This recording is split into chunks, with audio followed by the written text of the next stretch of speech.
Nigerian police don't come out again. Contact say no Nigerian police have the right to stop you on the road and start searching your phone. Say if they search your phone, call this number. They can't drop numbers of police where you could call in case if they catch you for road. The thing sound like a good news until you reason out well.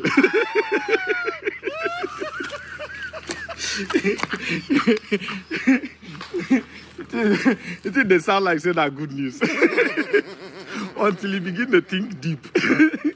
You can see say be like a setup.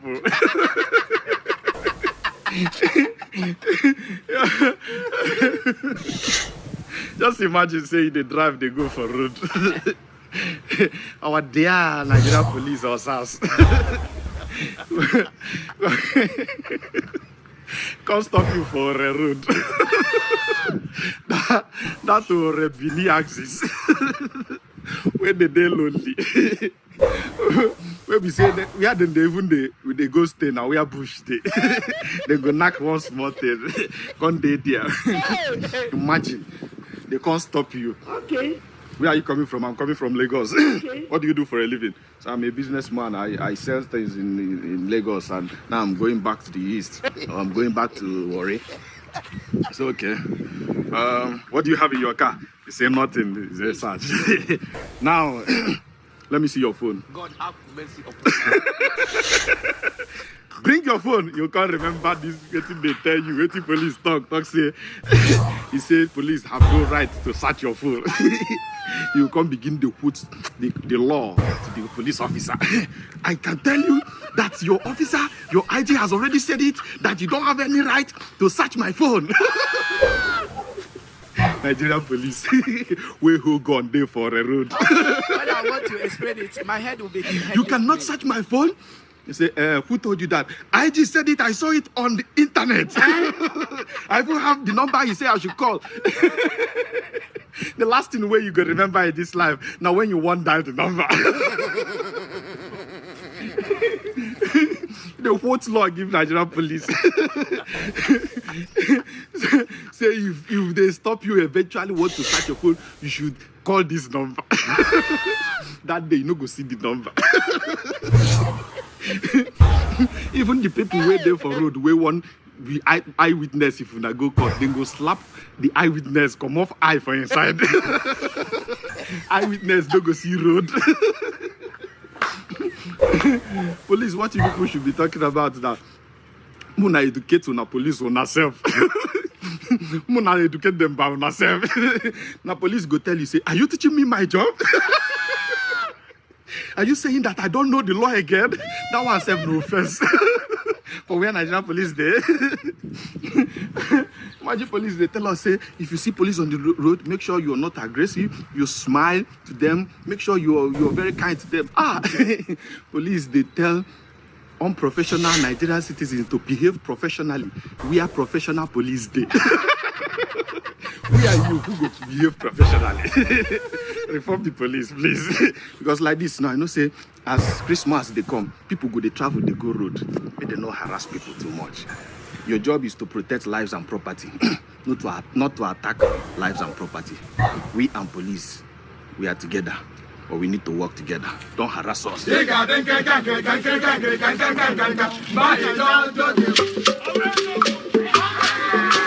the state police commander in Lagos today, where we had the incident of, persons being arrested, as in Soweto and 17 others, were told by their lawyer that they have now been released. But the police commissioner was quoted as saying that they didn't take permission, they didn't seek police clearance, and that they had been warned that there should be no protests at the Lekki toll gate without police clearance. Now, do people need police clearance to protest, to demonstrate? Is the police commissioner correct? At all. At all. People do not need police permit or protection of any sort if they choose or they elect not to do so. In fact, the police is under obligation, according to provisions of the Police Act, that once they are aware of any protest, that they are under obligation to protect citizens. The Locus Classicus case of Inspector General of Police and all Nigerian people's Party in 2008 has already settled this matter, that police permit is not needed whatsoever for citizens to exercise their constitutional guaranteed right of freedom of assembly. Vice versa, and that simply expressed that citizens have the right at any time that they so desire to hit the streets and protest grievances against the government. And there is no gainsaying the fact that, these rights cannot be derogated from. The exceptions that can warrant derogation of these rights are contained in the Constitution.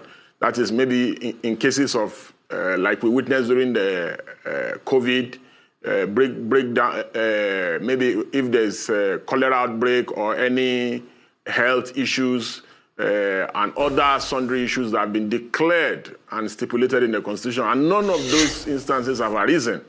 It's unconstitutional. It's a brazen attack on our constitutional democracy for the Lagos Commissioner to have been quoted that the protest that protesters cannot exercise their franchise, and their right to protest peacefully. It's also an assault on the judiciary, because there's already a decided case at the Court of Appeal. So in other crimes, the Lagos State Commissioner of Police will have been relieved of his duty and his job, but he still has a job. It's an aberration of some sort that he still has a job, even as at 5 p.m. today, after the brazen attack on our constitutional democracy in Lagos. The attack also on peaceful protesters in Abuja by tear gassing them is a flagrant abuse. It's a flagrant abuse of our constitution, and a decided case that I just referenced earlier. When bad behavior goes with no punishment, then impunity persists. Look at today in Abuja. Protesters were protesting peacefully at the Eagle Square. Police just attacked them for no just cause. The officer who was in charge of that team ought to have lost his job.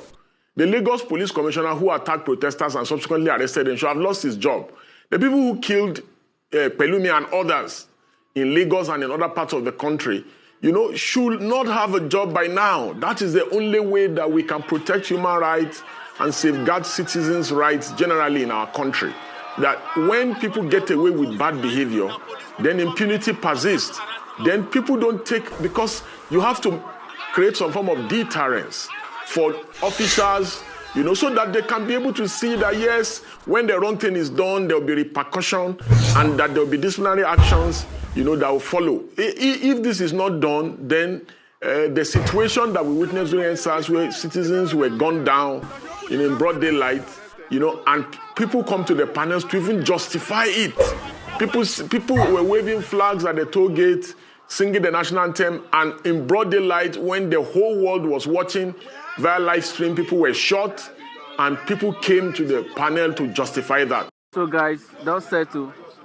I was on transit, and this Evil Forest police checkpoint, I heard it's like the worst checkpoint on this Ore road.